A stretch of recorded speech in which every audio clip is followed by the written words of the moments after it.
आदाब। Hello friends, आज हम तैयार कर रहे हैं वाइट एग कोरमा यानी कि शाही एग कोरमा, जो कि बहुत ही सिंपल रेसिपी है। बहुत कम इंग्रेडिएंट्स के साथ बनने वाली रेसिपी है ये। एग कोरमा के लिए हमने ये अंडे ले लिए हैं। इनको हमने हार्ड बॉईल कर लिया है यानी कि उबाल लिया है और अंडे अच्छे से उबल चुके हैं। इनमें हल्के हल्के हम कट्स मार देते हैं।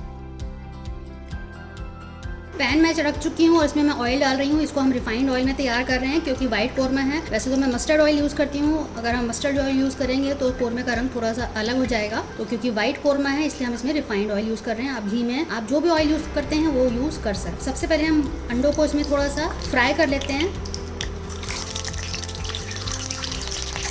अंडों पे आप देख सकते हैं कि ब्राउन स्पॉट्स आ गए हैं। बहुत लाइट ब्राउन स्पॉट्स लाने हैं, ज़्यादा डार्क नहीं करना है। अब इनको हम निकाल लेते हैं।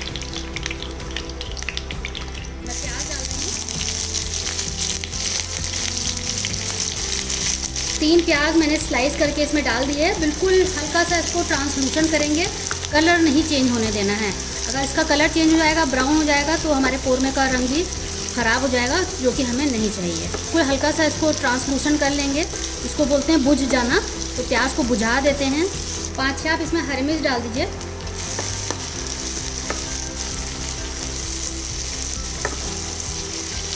दस 12 हम इसमें काजू डाल रहे हैं।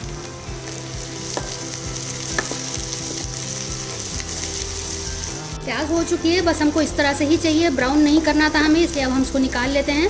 साइड में ऑयल करके सारा हम निकाल लेंगे। अब इसका हम पेस्ट तैयार कर लेंगे। थोड़ा सा आप दूध या पानी कुछ भी डाल के फाइन पेस्ट कर लीजिए। मैंने इसको बहुत फाइन पेस्ट कर लिया है। अब इसी गरम तेल में हम डाल देते हैं। अब इसको भून लेते हैं। साथ में हम थोड़ा सा लहसुन अदरक का पेस्ट भी डाल देते हैं और उसको अच्छे से भून लेंगे।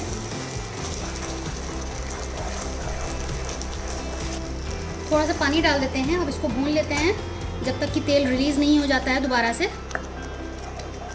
बीच बीच में आप इसको चलाते रहिएगा क्योंकि काजू की टेंडेंसी होती है नीचे चिपकने की। लो फ्लेम पे इसको हम कर रहे हैं। अब कुछ मसाले डालते हैं। भुना कुटा ज़ीरा डाल रहे हैं। 3-4 टीस्पून काली मिर्च। नमक जायके के हिसाब से डाल दीजिए और इसको अब हम मिक्स कर लेते हैं।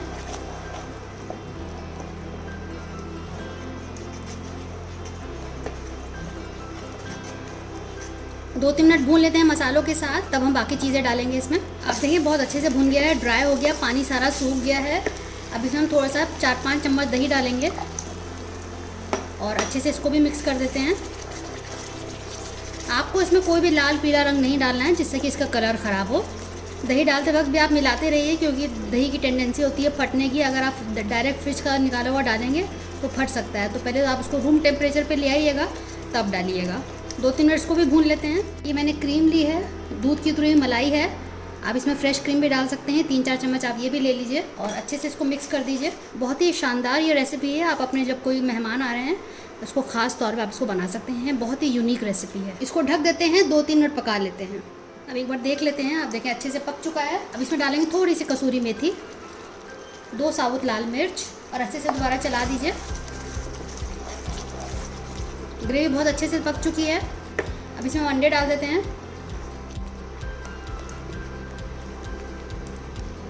जितना आपको ज़रूरत हो उस हिसाब से आप अंडे डाल लीजिए। ये ग्रेवी कम से कम 6-7 अंडों के साथ चल जाएगी, जितना आपको मैंने दिखाया है। 2 मिनट के साथ भी पकने देते हैं। अब बिल्कुल लो फ्लेम पे आपको करना है। चलिए एक बार देख लेते हैं। देखिए बढ़िया तरीके से बिल्कुल तैयार हो चुकी है। तेल रिलीज़ हो चुका है, ऊपर आ गया है।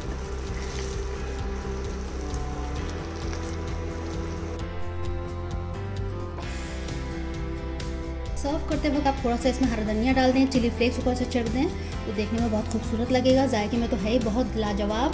इसको आप रोटी पराठे के साथ ज़रूर सर्व करिएगा, बनाइएगा, फीडबैक दीजिएगा। हमें आपके फीडबैक का इंतज़ार रहता है। रेसिपी अच्छी लगे तो इसको शेयर कीजिएगा अपने दोस्तों के साथ, अजीज़ों के साथ। चलिए तो अगली बार मिलते हैं किसी नई रेसिपी के साथ।